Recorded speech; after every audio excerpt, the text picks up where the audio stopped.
to discuss a very important topic which is practice questions on growth and development. So in the previous lessons में हमने पूरा concept पढ़ा है, meaning पढ़ा है growth and development. So in this today I'm going to start some practice questions on growth and development, which is very important क्योंकि जब आप exam में जाते हैं तो आपको पता होना चाहिए कि जो concept आपने पढ़ा है उसको आपको apply कैसे करना है. So through these questions आपको आपकी practice अच्छी हो जाएगी. सो इन प्रीवियस सेशन में मैंने 6 क्वेश्चंस करा दिए थे प्रैक्टिस के. सो अब हम 7 से स्टार्ट करते हैं. What characteristics are normal for a 5 years old child. So हमने पढ़ा था कि 0 to 2 years की जो स्टेज होती है वो इन्फेंसी होती है. 3 to 5 years की जो 2 to 6 years भी कह सकते हैं, 3 to 5 years भी कह सकते हैं, 2 to 6 years की एज अर्ली चाइल्डहुड की होती है. तो इसमें क्या होता है, बच्चा कितना जानता है. Can tell full name and address. का एक बच्चा अपना पूरा नाम पूरा एड्रेस बता सकता है घर का. Ask searching questions about the life. क्या वो लाइफ के बारे में क्वेश्चन सर्च कर सकता है, या फिर वो कलर्स के बारे में जानता है, काउंटिंग जानता है 10 तक बहुत इजीली, या फिर सब. देखिए ये दो चीज़ें तो पॉसिबल नहीं है एक 3 to 5 years की एज के बच्चे के लिए. It's not possible that they tell full name and address, but they knows main colours and the counts to 10. It's very obvious for the 5 years old child. तो हमारा आंसर हो जाएगा third.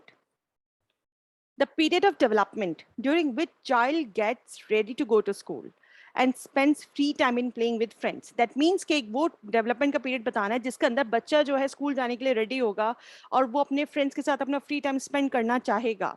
तो हमने पढ़ा था कि जो अर्ली चाइल्डहुड पीरियड होता है बच्चे का, जो 3 to 5 सॉरी जो बच्चे का या अर्ली चाइल्डहुड ही आएगा, क्योंकि अर्ली चाइल्डहुड में 2 to 6 years की स्टेज होती है बच्चे की. और इसमें क्या होता है, बच्चा टॉयज के साथ खेलना चाहता है, बच्चे के अंदर ये सारी एक्टिविटीज आ जाती हैं, मोटर स्किल्स डेवलप हो जाती हैं. इस स्टेज में बच्चा प्री स्कूल में जाता है, फिर प्ले स्कूल में जाता है, और इसके अंदर speaking, listening, reading, writing skills, इस तरह की लैंग्वेज स्किल्स डेवलप हो जाती हैं. और वो अपने फ्रेंड्स के साथ भी खेलना चाहता है. Playing with children spend a lot of time and playing with the toys. तो ये होता है हमारा early childhood. Which period of development is characterized by establishing independence and developing identity and thinking more abstractly. देखो जब एक abstract thinking तो अगर हम पियाजे के स्टेज पे भी देखते हैं तो वो उन्हीं में आती है जब 11 years प्लस होते हैं. तो अगर हम 11 years प्लस में देखते हैं तो ये वाली स्टेज आती है हमारी एडोलेसेंस की, क्योंकि जब बच्चा इंडिपेंडेंट हो जाता है, आइडेंटिटी क्राइसिस उसमें होता है, मतलब अपनी पहचान होती है, उसे पता होता है सब चीजों का, एब्स्ट्रैक्ट थिंकिंग उसकी डेवलप हो चुकी होती है. तो जो पीरियड होता है डेवलपमेंट का हमारा एडोलेसेंस कहलाता है. ये एक छोटा सा इसमें मैंने पॉइंट्स डाले हैं कि इस स्टेज में बच्चे की एब्स्ट्रैक्ट और लॉजिकल थिंकिंग डेवलप हो जाती है. बच्चा चाइल्ड से एडल्ट की तरफ ट्रांजिशन होता है बच्चे का. बच्चे के क्या होते हैं, सोशल, बायोलॉजिकल, पर्सनल चेंजेस आप देखने के लिए एडोलेसेंस के साथ ये सारी चीजें होती हैं, सारे चेंजेस वो देखता है. आइडेंटिटी क्राइसिस की स्टेज कहलाती है वाली, और ये सबसे क्रिटिकल स्टेज होती है पर्सन के लाइफ की, क्योंकि इस स्टेज को हम स्ट्रेस एंड स्टॉर्म स्टेज भी कहते हैं, आइडेंटिटी क्राइसिस भी कहा जाता है, स्टेज ऑफ आइडेंटिटी क्राइसिस. और इसके अंदर इमोशनल अपील्स बहुत ज्यादा होते हैं. तो आंसर हो जाएगा हमारा adolescence. Next is which is the stage in which children face emotional trauma most. कौन सी स्टेज है जिसके अंदर बच्चे सबसे ज्यादा इमोशनल ट्रॉमा फेस करते हैं. ये मैंने अभी बताया प्रीवियस क्वेश्चन में, ड्यूरिंग एडोलेसेंस, क्योंकि अडल्टहुड तो आपका 20 प्लस में आ जाता है. ड्यूरिंग अर्ली चाइल्डहुड अगर हम देखते हैं तो आपका 3 to 6 years होता है, बट लेट चाइल्डहुड भी आपका 6 to 11 होता है. तो जब इमोशनल ट्रॉमा स्टार्ट होता है, स्ट्रेस एंड स्टॉर्म स्टार्ट होता है बच्चे के अंदर, तो ये पीरियड होता है हमारा एडोलेसेंस वाला. Rote memorisation is a characteristic of. Rote memorisation किस चीज का कैरेक्टरिस्टिक है. जाहिर सी बात है बच्चा रटेगा कब, रटने की आदत कब होगी, जब बच्चे चीजें समझ नहीं पाएगा. दैट मीन्स छोटे बच्चे की बात हो रही है, अर्ली चाइल्डहुड की बात हो रही है. ऑप्शन में भी हमारे पास यही कि मैंने एडोलेसेंस में हो नहीं सकता, एडल्टहुड बड़ी एज हो गई, लेट चाइल्डहुड भी बड़े बच्चे होते हैं 6 to 11 years. तो रोट मेमोराइजेशन किसमें होगा, आपका अर्ली चाइल्डहुड पे.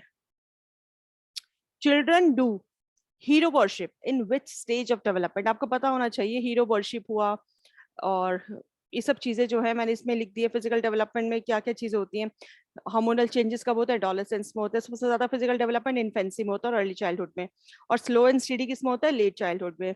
लेट चाइल्डहुड में क्या क्या चीजें हमें देखने के लिए मिलती है, इमोशनली स्टेबल होता है. एडोलेसेंस में इमोशनली अनस्टेबल होता है, डिस्टर्ब होता है, इमोशनल अनसेल्फिश होता है, गैंग स्टेज बोली जाती है, ये बहुत इंपॉर्टेंट पार्ट है. लॉजिकल थिंकिंग होती है लेट चाइल्डहुड में, लेकिन एडोलेसेंस में एक तो उसकी मैक्सिमम सोशल एक्टिविटीज हो जाती है, एंग्जाइटी होती है, स्ट्रेस होता है, इमोशनल अपील्स होते हैं, हीरो वर्शिप होती है, एब्स्ट्रैक्ट थिंकिंग डेवलप होती है. तो उसके हिसाब से हमारा आंसर होता है ड्यूरिंग एडोलेसेंस। हीरो वर्शिप किस में होती है? एडोलेसेंस के ड्यूरेशन में।